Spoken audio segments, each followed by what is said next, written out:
Hi, my name is Flynn Dodsworth and my game is War Never Changes. War Never Changes is a competitive FPS online.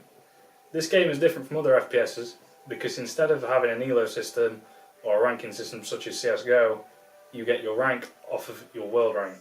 This puts you in a percentage bracket which then lets you unlock new weapons, ammo types, equipment, etc. If you then drop out of your percentage bracket, you lose these weapons. So you have to work hard to obtain them. The point of my game is to become the best in the world or to reach the top 1%. This will allow the unlock of every single weapon, piece of equipment and anything you can imagine. To do this you just have to play the game a lot. You have 3 different game modes which are capture the point, hold the point and team deathmatch. In these 3 different game modes you have 3 different objectives. Team deathmatch is to get the most kills you possibly can within the allotted time. This will allow your team to win. In capture the point, you have to try and capture more points than the enemy team in the allotted time, hence letting your team win again. In hold the point, you have to stand on a point and hold it, defending from the enemy, which will rack up points overall, and again letting your team win. If you do this, it will increase your total points on your profile, which will allow you to increase in player rank, and this will put you further up the leaderboard across the world rank. Hence unlocking more weapons if you reach a new percentage bracket. The story of War Never Changes is very similar to that of World War II, except there's a slight twist. In 1944, when nuclear weapons were developed, the process was much quicker and the bombs were a lot larger. So Little Boy and Fat Man, instead of being the small bombs they were, they had the same payload as the USSR Tsar bomb, the biggest bomb in the world. This meant that the half-life of the bombs were a lot longer. So when they were finally dropped on Japan, instead of after 10 years the place being inhabitable again, it was hundreds of years until this day where it's still not habitable. Except the difference is when nuclear weapons were dropped in this timeline, it develops a small crystal called unobtainium. This crystal is the catalyst that allows for cold fusion, allowing the world to have free energy and clean energy forever. In War Never Changes, the nuclear bomb plans were only sold to 2 different countries, the US who developed them and the UK.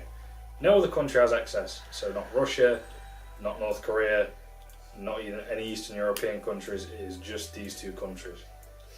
This is where the outbreak happens. It's because both countries want to obtain this rare ore so they can start the cold fusion process and create clean energy. Whereas instead, neither of them can come to an agreement and the war starts.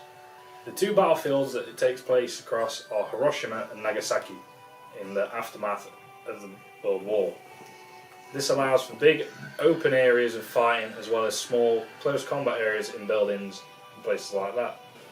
In War Never Changes, I'm going to use a realistic visual style. This is because there are wide open areas with a lot of natural habitats, which means that it has the potential to be a very beautiful game. As well as this, I don't want the soldiers blending into the background as it needs to be easy to be able to see. There will be support for 4K as well as 1440p resolutions, so people that do desire to play this game on high settings can. And if your computer can't run it on high settings, then you'll be able to downscale and still be able to run the game at good frame rate. In War Never Changes, the main gameplay element is the fighting styles. There are 3 different fighting styles: close quarter, medium range and long range. This all depends on the type of weapon you choose. For example, long range you of course are going to take a sniper rifle and a pistol for a secondary.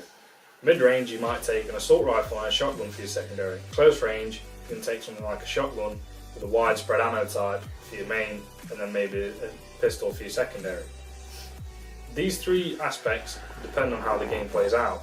Of course, if your team is overwhelmed with one type than the other, you're not going to be able to win a fight very well. These 3 different fighting styles also have their advantages and disadvantages as well though.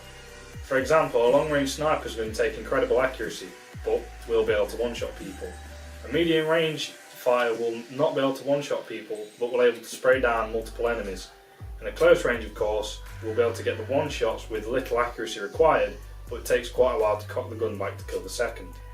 So of course there's trade-offs depending on who you choose to play. The target audience for War Never Changes will be 16-year-old hardcore gamers.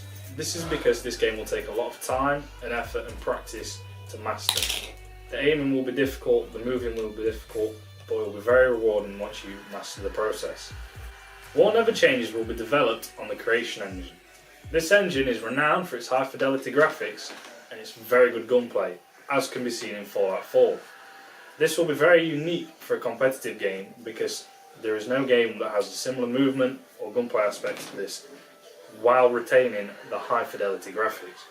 This is very important as I want the game to feel as realistic as possible, hence why in the game there is no visible HUD other than your weapon and the ammo counter on your weapon. This game will be produced solely on PC and distributed on Steam. War Never Changes will be on PC because it is highly competitive, which is renowned for PC players, not so much for console players. But the PC will also be needed because of the high fidelity graphics. It won't be able to run on a console. However, it will also allow people to take advantage of 144Hz monitors, which in games such as CSGO and Overwatch is renowned for being able to land hits that you otherwise wouldn't be able to. War Never Changes will cost £40 initially. This is because it is an expensive game to produce on the Creation Engine, and I hope they will take leaps and bounds in the FPS competitive market. It will have microtransactions and DLCs further down the line, however they won't be a large sum.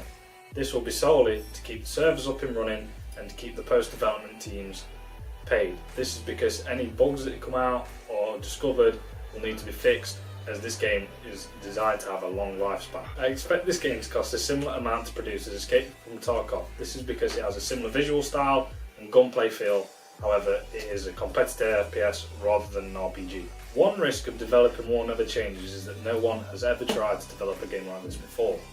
If you imagine taking Counter-Strike Global Offensive, Battlefield 4, Call of Duty and trying to roll them all into one game with keeping all the same aspects and keeping it balanced, that's what you get when you have War Never Changes. This will be a big risk, however, if it is pulled off, there will be a very large reward. A risk for War Never Changes is that the game will be developed on PC alone. This is a risk because if it was developed on 3 platforms, for example PC, Xbox and PlayStation, the game may sell more copies and make more money.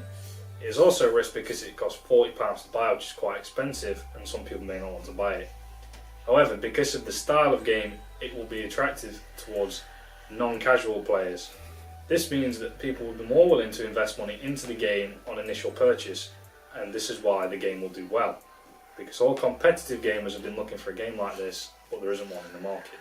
War Never Changes should be invested in because it is a unique game. The USP has never been seen before.